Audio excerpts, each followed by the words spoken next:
Ladies and gentlemen, welcome back to Crime Entertainment. Now we have here one of the feature showgirls at Nikita's this weekend for the Bunny Bash, Serenity Raine. Yes. All right, so I gotta ask, you come all the way from Philadelphia for this, Dude, right? yes. And you drove. The whole way. The entire way. Ooh. Now what kind of a drive time is that? So the GPS says 9:30.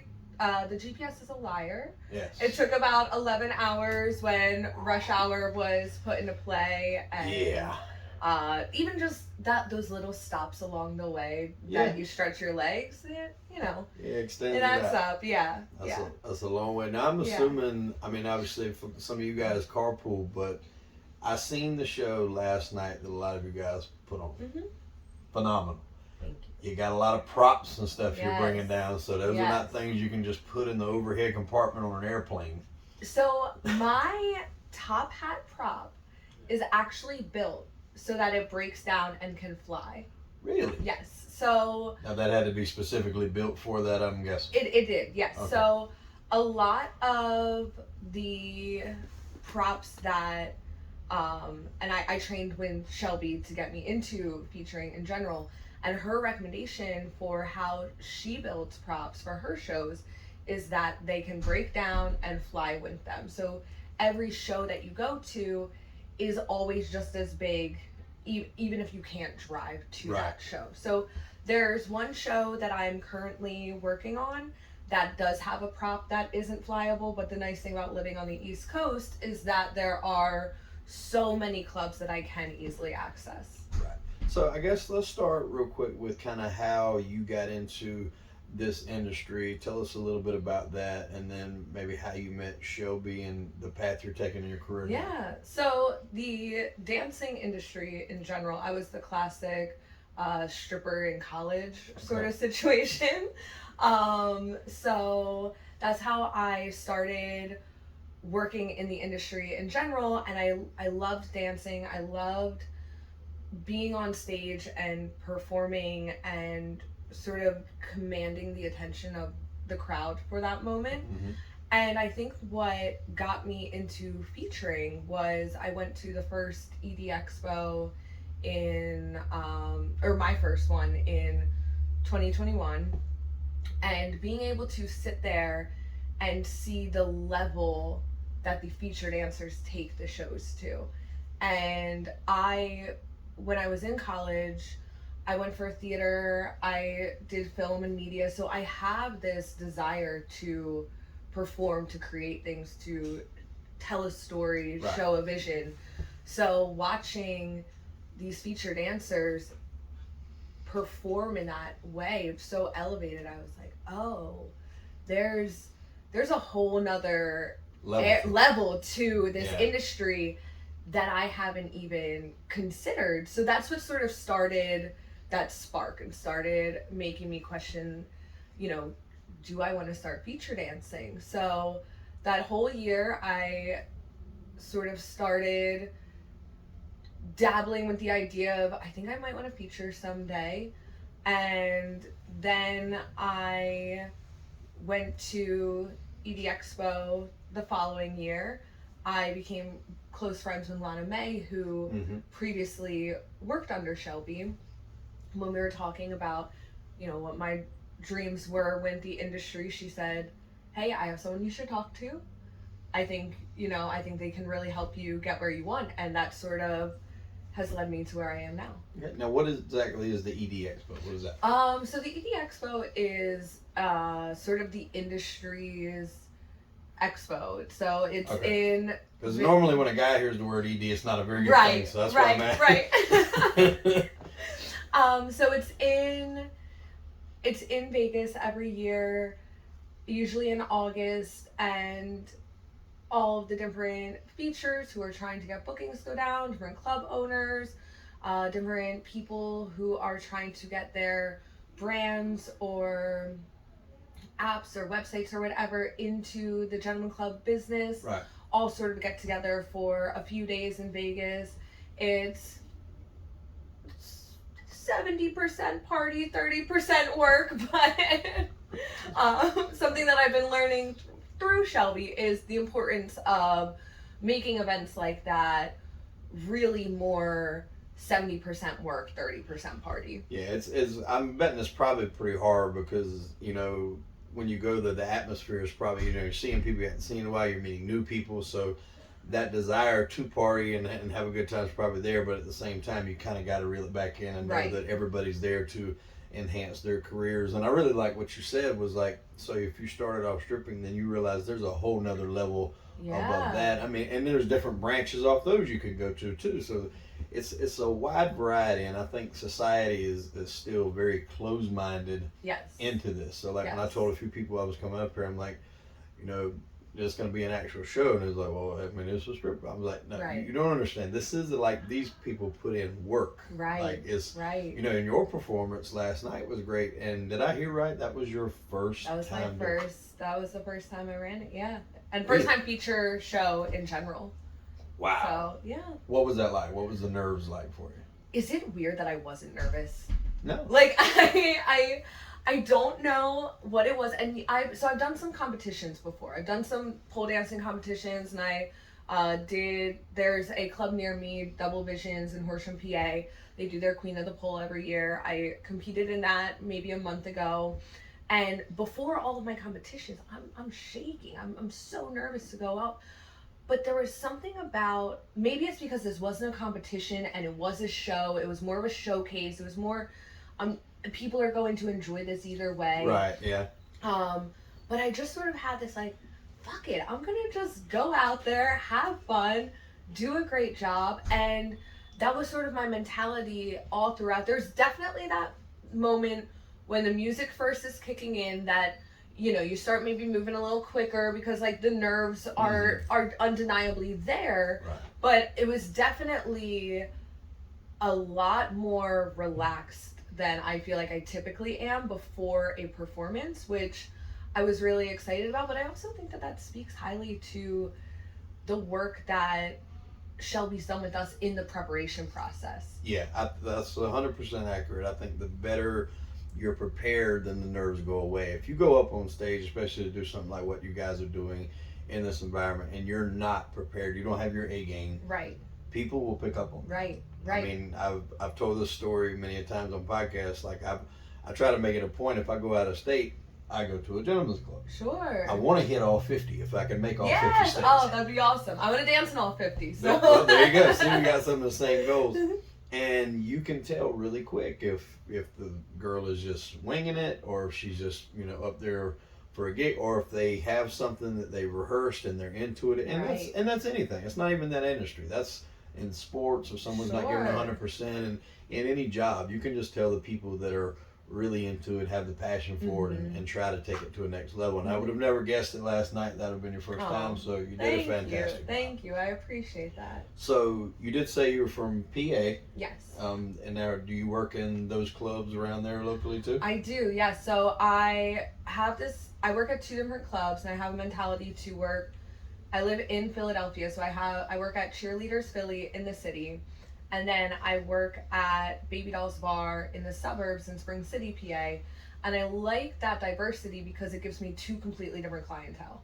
Okay. There's a lot of girls who will work multiple clubs in the city or multiple clubs in the suburbs. But now you're just getting the same guys that are just going to different clubs on different days of the week, where having the city and the suburbs, it really diversifies my clientele, gives me a wider customer base. So.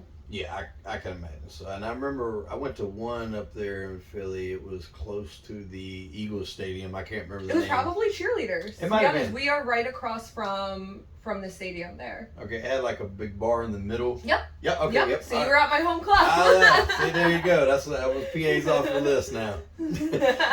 Now, are you going to start? I know Shelby's got this big tour she's kicking off. Is this in your plans to start doing some touring? Yes. So my plan is to start touring in the spring. So probably around April or May, I'll start sort of getting a tour and bookings under my belt to go off for my first year. It's definitely a challenge of balancing everything because I also work part-time as an associate producer at a film company. So the joy of it all is like that being part-time, I can do that during the week, Right. and then my tours will be on the weekend. So that's sort of the joy of feature dancing in general, is that I can kind of climb both of these ladders of two different industries at the same time. Yeah.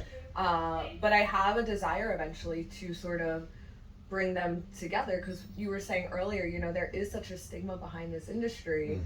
And from my perspective, working in film and media, and I think even with the podcast, you can speak to the fact that media directly tells society what to think, what to feel. Absolutely. So I want to eventually make a sitcom about this industry. That's interesting. I don't know if that's ever been done, and you could really make that like you could do all aspects. You could do comedy, you could do drama. Right. Like it's almost like there was a show on FX years ago I used to watch called Rescue Me. Yes. About firefighters. Yes. And it was mixed of comedy. It was a very funny show, but then it had elements of drama. Right. You know, real life. So I think that would be that's you're on to something. Thank you. Because that's never been done before. And you can even see, so with the shows last night, you have Shelby's Deadpool show.